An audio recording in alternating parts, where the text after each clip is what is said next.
जय प्रभुपाद जय प्रभुपाद जय प्रभुपाद श्रील प्रभुपाद जय प्रभुपाद जय प्रभुपाद जय प्रभुपाद.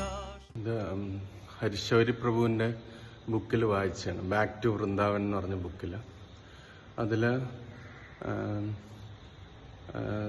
പ്രഭുപാദിൻ്റെ ലാസ്റ്റ് 28 ഒക്ടോബർ 28 ആ സമയത്തുള്ളതാണ്.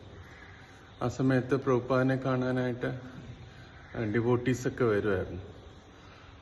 ഫസ്റ്റ് അതിൽ പറയുന്ന 28 വന്ന 2 ഡിവോട്ടീസ്, ഒന്ന് ഹരിപ്രസാദ് ഭദ്രുക എന്ന് പറഞ്ഞ അദ്ദേഹത്തിനെ പ്രഭുപാദ് ഇവിടെ ഹൈദരാബാദിലെ ഫാം കമ്മ്യൂണിറ്റി ഏൽപ്പിച്ചാണ്. ഹൈദരാബാദിൽ മെയിനായിട്ട് അദ്ദേഹത്തിന് ഏകദേശം 560 ഏക്കർ സ്ഥലം പ്രഭുപാദിന് കിട്ടിയായിരുന്നു. പുല്ലാറെഡ്ഡി എന്ന് പറഞ്ഞൊരു വ്യക്തി അദ്ദേഹത്തിന് ഡൊണേറ്റ് ചെയ്തായിരുന്നു പ്രഭുപാദിന്. അപ്പോൾ അവിടെ ഒരു ഫാം, പ്രഭുപാദ് അവിടെ താമസിക്കുകയും ഒരു ഫാം കമ്മ്യൂണിറ്റി ഡെവലപ്പ് ചെയ്യണം എന്നുള്ള ഇതുണ്ടായിരുന്നു. പ്രഭുപാദിന്റെ ലാസ്റ്റ് ആഗ്രഹങ്ങളിലൊന്നായിരുന്നു വർണ്ണാശ്രമധർമ്മം നല്ല രീതിയിൽ എസ്റ്റാബ്ലിഷ് ചെയ്യണം. അപ്പം അതുകൊണ്ട് അവിടെ ഫാം കമ്മ്യൂണിറ്റിയെ കുറിച്ച് അവിടെ അപ്പം അദ്ദേഹം വന്ന് റിപ്പോർട്ടൊക്കെ കൊടുക്കുന്നുണ്ട്. പ്രഭുപാദ് 3 സീനിയർ ഡിവോട്ടീസിനെ അവിടെ അതിൻ്റെ മാനേജ്മെന്റിന് വേണ്ടി അയച്ചു. ഒന്ന് തേജസ് പ്രഭു, പിന്നെ ഹംസദൂത പ്രഭു, പിന്നെ മഹാംശ മഹാരാജ്. ഈ 3 പേരെയാണ് ഹൈദരാബാദിലെ ഫാം കമ്മ്യൂണിറ്റിക്ക് അയച്ചു. പക്ഷെ എന്തോ പ്രഭുപാദ് പോയതിന് ശേഷം അവിടെ അത്ര ആക്ടിവിറ്റീസ് ഒന്നും നടക്കുന്നില്ല. അപ്പൊ ഈ ഭദ്രുക എന്ന് പറഞ്ഞ അദ്ദേഹം ഈ പുല്ലാറെഡ്ഡിയുടെ ഫ്രണ്ടാണ്. അദ്ദേഹം വന്ന് ഈ റിപ്പോർട്ടൊക്കെ പറയുകയാണ്. അപ്പൊ പ്രഭുപാദ് അതിനകത്ത് മെയിനായിട്ട് പറഞ്ഞത് ഫാം കമ്മ്യൂണിറ്റിയിൽ ചെയ്യേണ്ട കാര്യം വെച്ചാൽ ഫുഡ് ഡിസ്ട്രിബ്യൂഷൻ ചെയ്യണം, പ്രസാദം ഡിസ്ട്രിബ്യൂഷൻ ചെയ്യണം എന്നുള്ള കാര്യം പ്രഭുപാദ് പറഞ്ഞു. അപ്പോൾ അവർ വീക്കെൻഡിലൊക്കെ ചെയ്യുന്നുള്ളൂ എന്ന് പറയുമ്പം നമ്മുടെ മെയിനായിട്ട് നമ്മുടെ പ്രസ്റ്റീജ് കൂടുന്ന വെച്ച് നമ്മൾ കൃഷ്ണ കോൺഷ്യസ് ഫിലോസഫി നല്ല രീതിയിൽ പറയുകയും അതേസമയം തന്നെ എല്ലാവർക്കും പ്രസാദം ഡിസ്ട്രിബ്യൂഷൻ ചെയ്യുകയും ചെയ്യണം എന്നുള്ള കാര്യം പ്രഭുപാദ് പറഞ്ഞു. അതിനുശേഷം ഗോപാൽകൃഷ്ണ മഹാരാജ് വന്നു. ഗോപാൽകൃഷ്ണ മഹാരാജിന് 2 സർവീസാണ് പ്രഭുപാദ് കൊടുത്തത്. ഒന്ന്, അദ്ദേഹത്തിന് ഈ ഇന്ത്യയിൽ വരുന്ന ആൾക്കാർക്ക്, അമേരിക്കയിൽ നിന്ന് ഇന്ത്യയിൽ വരുന്ന ആൾക്കാർക്ക് 3 മാസത്തെ വിസയേ ഉണ്ടായിരുന്നുള്ളൂ. അത് കാരണം 3 മാസം കഴിയുമ്പോൾ അവർക്ക് തിരിച്ചു പോകേണ്ടതായിട്ട് വരും. അപ്പോൾ വളരെ ചെലവാണത്. അവിടെ നിന്ന് ഇവിടെ വരാൻ പൈസ വേണം, പിന്നെയും തിരിച്ചു പോകാൻ. പിന്നെ വിസ പുതുക്കണമെങ്കിൽ അവിടെ പോയിട്ട് വന്നാലേ പുതുക്കാൻ പറ്റുള്ളൂ. അപ്പോൾ ഗവൺമെന്റിനോട് വർഷങ്ങളായിട്ട് പ്രഭുപാദ് ഇങ്ങനെ ഇന്ത്യൻ ഗവൺമെന്റിനോട് സംസാരിക്കുമായിരുന്നു വിസ പുതുക്കണം എന്നുള്ളത്. അപ്പോൾ അതാണ് ഗോപാൽകൃഷ്ണ ഗോസ്വാമി മഹാരാജിന് കൊടുത്ത ഒരു സർവീസ്. 2ാമത്തെ സർവീസ് ബുക്സുകളെല്ലാം ഹിന്ദിയിൽ പ്രിന്റ് ചെയ്യണം എന്നുള്ളതാണ്. പ്രഭുപാദിന്റെ ബുക്സുകളെല്ലാം ഹിന്ദിയിൽ പ്രിന്റ് ചെയ്യണം എന്നുള്ളതാണ് സർവീസ്. അപ്പം മഹാരാജ് എപ്പോഴും ഡൽഹിയിൽ നിന്ന് വൃന്ദാവൻ ഇങ്ങനെ വന്ന് പോയിക്കൊണ്ടിരിക്കും. അപ്പോൾ പ്രഭുപാദ് ഓരോ കാര്യത്തിലും അദ്ദേഹത്തിനെ ഇങ്ങനെ പുഷ് ചെയ്തുകൊണ്ടിരിക്കും. പക്ഷെ അദ്ദേഹം വളരെ സിൻസിയറാണ്. അതുകൊണ്ട് പ്രഭുപാദിന് അത്ര ഇഷ്ടമാണ് അദ്ദേഹം വന്ന് റിപ്പോർട്ടുകൾ പറയുമ്പോൾ. അങ്ങനെ ഒരു വട്ടം ഇത് ആദ്യം ഇന്ദിരാഗാന്ധി ഗവൺമെന്റിന്റെ സമയത്ത് അക്സെപ്റ്റ് ചെയ്തില്ല.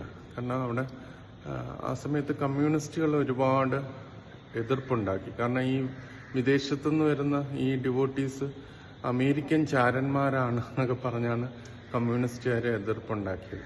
അപ്പൊ ആ ഒരു അലിഗേഷൻ ഇങ്ങനെ നിൽക്കുന്നുണ്ട്. അപ്പൊ അത് പിന്നെ ജനതാ ഗവൺമെന്റ് വന്നപ്പോഴും അവരും അത്ര പെട്ടെന്ന് കൊടുക്കാനായിട്ട് ഇല്ല.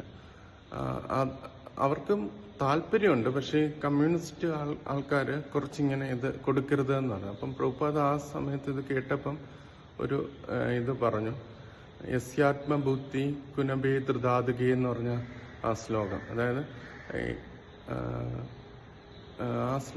പ്രഭുപാദ് ഇങ്ങനെ അതിന്റെ അർത്ഥം വന്നത്, ഒരു വ്യക്തിക്ക്, ഭഗവാനെ ആരാധിക്കുന്ന ഒരു വ്യക്തിക്ക് എല്ലാ നല്ല ഗുണങ്ങളും കാണും.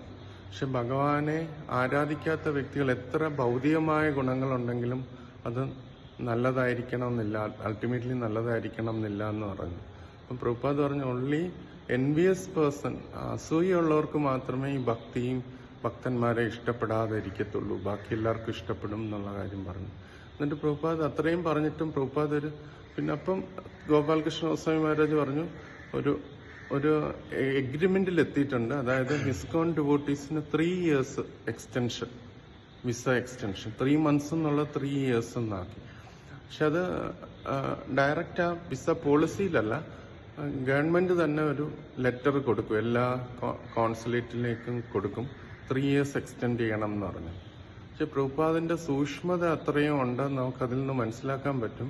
പ്രഭുപാദ് പറഞ്ഞു, നമ്മുടെ ഈ പ്രസ്ഥാനത്തിന്റെ പേരുപയോഗിച്ച് വേണമെങ്കിൽ ആൾക്കാർക്ക് വരാം, ഞങ്ങൾ ഇസ്കോൺ ഡിവോട്ടി ആണ് എന്ന് പറഞ്ഞ് വന്നിട്ട് അവരെന്തെങ്കിലുമൊക്കെ ചെയ്തിട്ട് തിരിച്ചു പോകാം. പക്ഷെ അവര് ആ പേരിൽ 3 years എക്സ്റ്റൻഷൻ അവർക്ക് കിട്ടും എന്നുള്ളത്. അപ്പൊ അതുകൊണ്ട് GBC ആരൊക്കെ വരണം എന്നുള്ളത് GBC സെലക്ട് ചെയ്യണം എന്നുള്ള കാര്യം പറഞ്ഞു.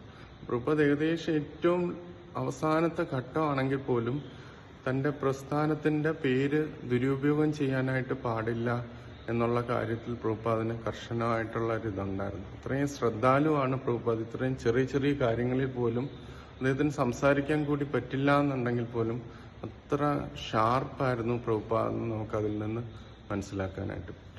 Haribol Srila Prabhupada ki jai. Vancha kalpada rupa shan krivasanta parivaja. And the Kori Vaishnava ki jai. Srila Prabhupada ki jai.